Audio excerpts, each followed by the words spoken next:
Hey, good morning, everybody. You can see me. I guess you probably can.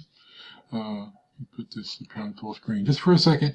I had a student ask me a few minutes ago about some controls for the projectile motion simulation, and I thought this is probably something a lot of people might have a question about, so I thought I'd do a real quick video this morning. I already had one, I thought, and for some reason I deleted it.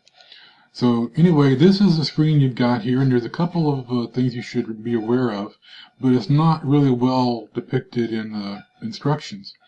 You see these the little crosshatch here, and then this little gizmo here. This is our horizontal scale.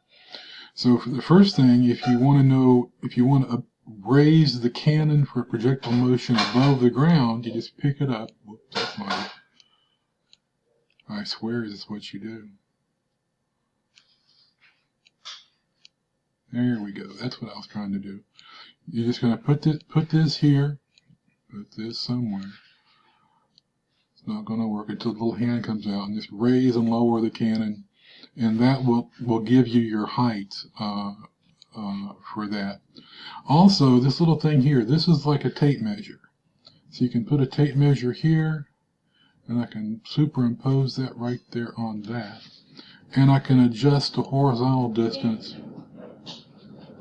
wherever I want. I can adjust it to any distance, but it's best if you use it kind of horizontally.